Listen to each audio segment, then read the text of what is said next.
Hola, muy buenas a todos y todas. Mi nombre es Rafael Duro Garrido, soy profesor en la Escuela Universitaria de Osuna, de la Universidad de Sevilla.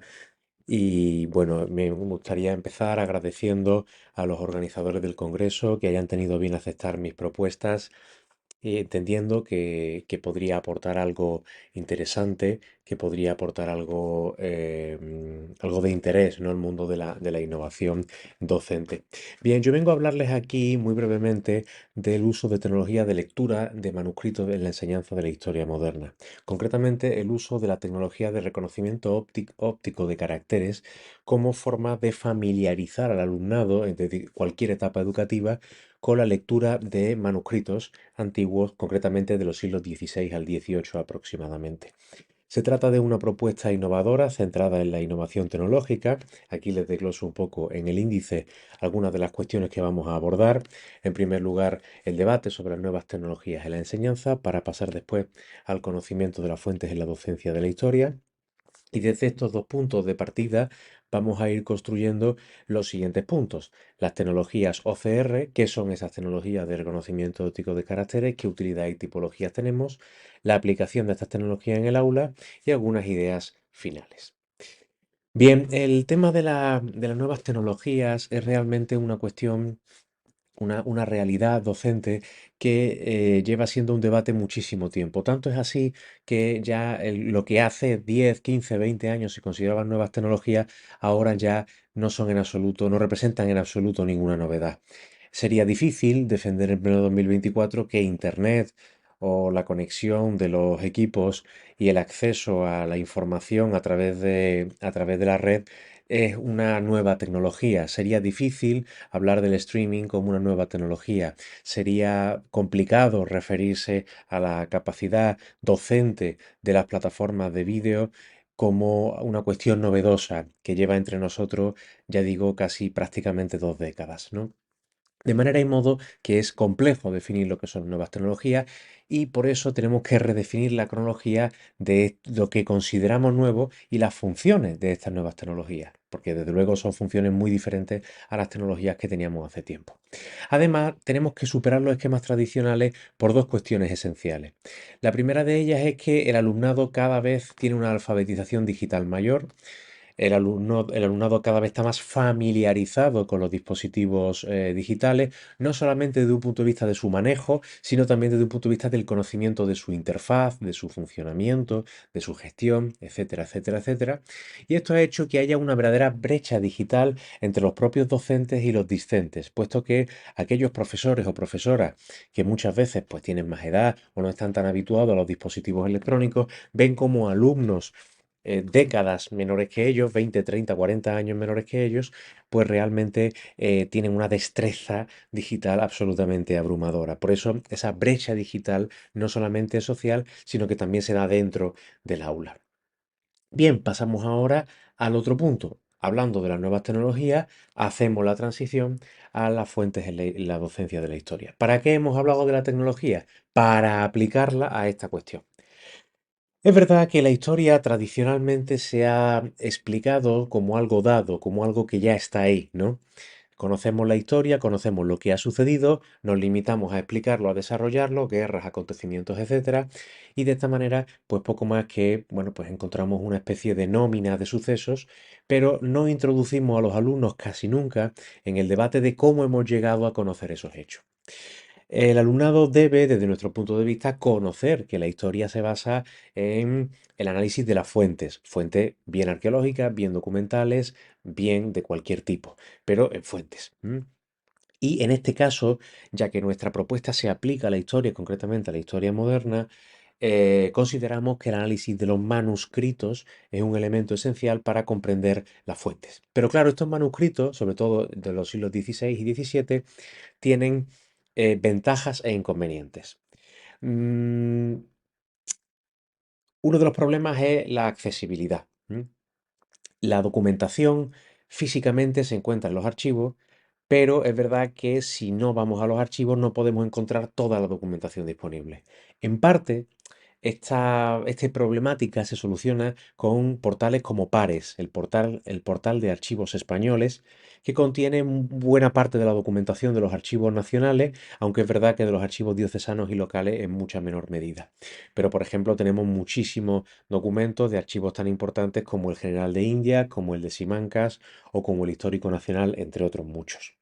De manera y modo que la accesibilidad a documentos queda parcialmente garantizada por la presencia de mucha documentación, evidentemente no toda, pero muchísima documentación en portales como Pares. Pero luego tenemos el problema de la grafía, de la escritura. La escritura de los documentos es realmente problemática, porque es verdad que la propia paleografía de estos documentos, en el sentido de la escritura antigua, dificulta muchísimo su lectura. Hablamos de abreviaturas, hablamos de formas de letra que no son para nada las que estamos habituados a ver, y ya digo, esto es un problema sobre todo para la documentación de los siglos XVI y XVII. En el XVIII la letra es bastante más legible y bastante más fácil de leer. Pues bien, ¿cómo solventamos esta problemática? Con la tecnología de la que nos vamos a ocupar, que es la tecnología de reconocimiento óptico de caracteres. ¿Qué son las tecnologías de reconocimiento óptico de caracteres?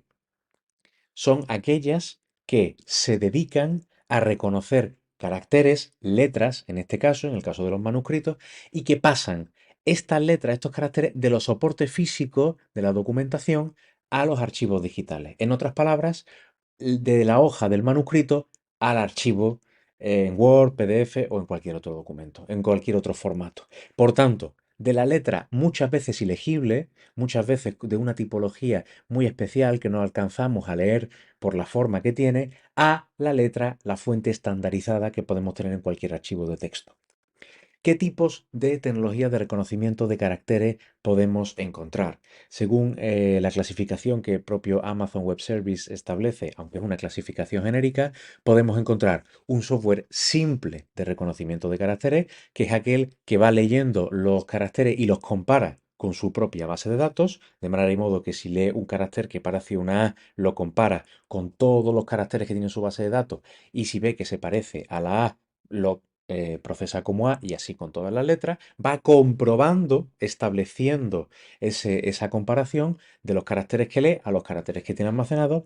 Y luego tenemos un software inteligente de reconocimiento de caracteres que se alimenta con el Machine Learning y las redes neuronales, que es más parecido en su funcionamiento a lo que hace nuestro cerebro, lo que hace nuestra cabeza, que es interpretar los caracteres y no solamente compararlos con la idea que tenemos en la cabeza o en la base de datos, como haría el simple, sino que este software inteligente, a través de las redes neuronales y otras tecnologías, lo que va a hacer es deducir, si se puede utilizar esa palabra, qué letra podría ser esta. Ni que decir tiene que es una tecnología más compleja, pero también más eficiente, puesto que ante problemas de reconocimiento va a deducir, va a establecer patrones que le van a permitir llegar a conclusiones, mientras que el software simple básicamente lo que va a hacer es comparar con su base de datos y si no coincide, se queda ahí. ¿De acuerdo? Bien, básicamente esta es una definición gráfica del funcionamiento de la tecnología OCR, del papel, se pasa por el dispositivo como si de un escáner se tratase y se transforma en un texto ya alineado, justificado, con sus caracteres normalizados, cualquier texto que podríamos leer en cualquier archivo de texto, por supuesto, legible ya. Bien, ¿qué aplicaciones podría tener esta propuesta? Muy sencillo. Por ejemplo, la consulta de documentos en portales públicos y repositorios web. Podríamos tratar de utilizar la tecnología de reconocimiento de caracteres para familiarizar al alumnado con los contenidos de esos documentos que de otro modo no leerían, pero que gracias a esto pueden entender un tratado de Tordesillas, unas capitulaciones de Santa Fe, unos tratados de paz, en fin, cualquier documento que podamos imaginar. Estos que he citado son muy famosos y están transcritos, pero hay muchísima documentación que no está transcrita, la enorme mayoría de ella, y que podríamos trasladar a los alumnos para que pudieran conocer de primera mano esas fuentes. Por supuesto, el uso de esta tecnología se podría incluir también en los programas de la docencia a todos los niveles, incluyendo la educación primaria, a nivel evidentemente introductorio, mostrar los documentos, su formato físico, por supuesto, pero también su contenido para que ellos lo entendiesen.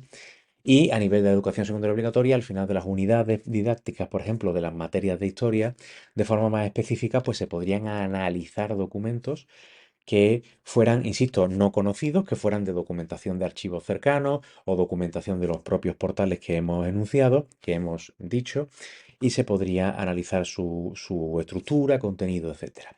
¿Cuál es el objetivo esencial? Como decimos, familiarizar al alumnado con las fuentes históricas, haciéndolas más accesibles para ellos desde un punto de vista de su contenido. ¿M? El lenguaje sería el mismo, pero la grafía sería comprensible para ellos. ¿M? Porque asumimos que los alumnos que tenemos no van a dedicar probablemente sus estudios a la paleografía.